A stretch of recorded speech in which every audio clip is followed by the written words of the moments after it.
But like I said, I want to shift gears a little bit and talk some of the technicalities here, some technical approaches. And in our early discussion, I've heard the word antigen come up quite a few times, and I'm curious, Peter and Robert. I want to start with either one of you. Peter, we'll go with you since you're the largest on my screen right now. What makes a good tumor antigen, and how do we identify it? Yeah. So you have a wish list of which you should probably try to pick a few, as many as possible from.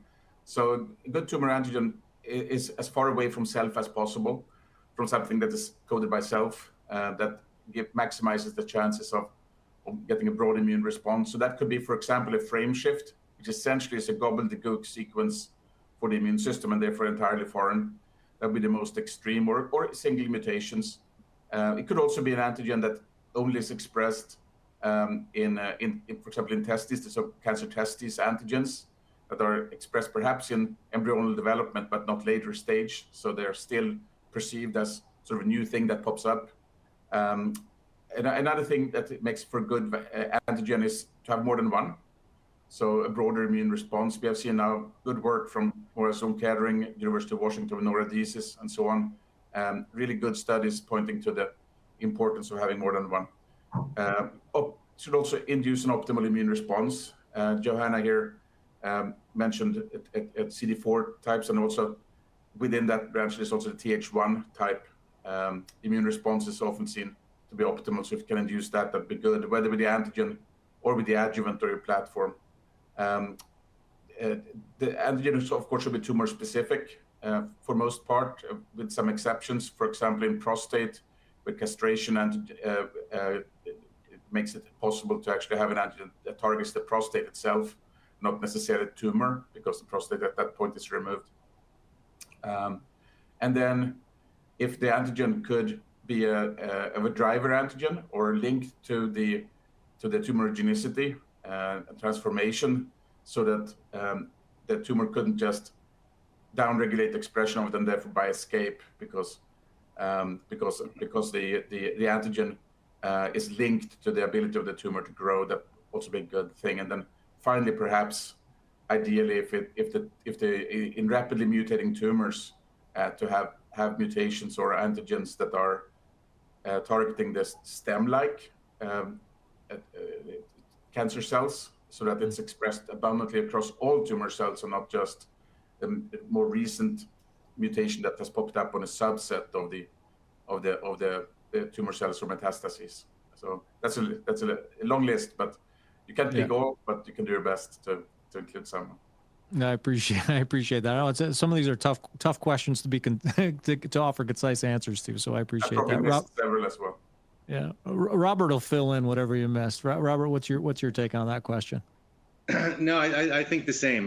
There are different classes of antigens, starting everywhere from, probably the least desirable being just a common, like, overexpressed protein that you see in different tissues throughout the body, all the way through to a very specific brand new neoantigen that's only in the tumor cell. But what I do think is important, I'll reiterate something that Peter said, is that it's extremely important that you go after, that we're going to be going after multiple antigens. One of the things that tumor cells have taught us over many decades is that they, microevolution is extremely strong, and they have the capacity to very quickly evade something that's a single therapy, whether that's a small molecule, whether that's a biologic, or even a cancer vaccine. So even if you're looking at something that's a tumor-associated antigen, like a overexpressed protein that's not in the rest of the body, it's very important that you go after multiple targets. So whether it's a common antigen, it's a tumor-associated antigen, or it's a neoantigen, something that's brand new within the tumor cell, a mutation or a frame shift or something else. I think the current data is, out of Moderna and Pfizer in melanoma and pancreatic cancer, where the results were good but not, particularly outstanding. Those are demonstrating that the importance is that we need to go after multiple things so that the tumor can't escape. Mm-hmm. Yeah. You brought up small molecules there, Dr. Georgantas. Yes. There's a question here from Naga. Can we I say did see that, yeah. Did you see that one? Can we say that the end of small molecules is nearby? Now, I'm gonna qualify that question because it kind of made me chuckle.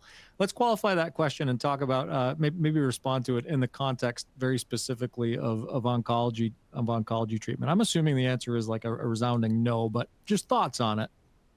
No, without a doubt. I mean, small molecules. You know, back when biologics first came out, you know, the talk in grad school and in the postdoc and amongst the faculty was, oh, is this the end of small molecules? You know, we hear this and that over was and over 94, again. just by way of a reminder. 94. So, you know, that's been the talk for, 30, 40 years, is that, at the end of small molecules are here. But, you know, the pharma industry just keeps finding new small molecules that work, you know, whether it's oncology, whether it's autoimmune diseases or anything else. You know, I think the modality, you know, is that, you know, I can see a day where we're combining small molecules with immunotherapy, whether that's to, you know, cause a debulking of the tumor to help the immune system work better, or a true combination therapy where we're doing something to actually using a small molecule to, you know, perhaps turn off Treg cells, you know, in the place of, you know, of a PD-1 inhibitor, you know, to get a better immune response.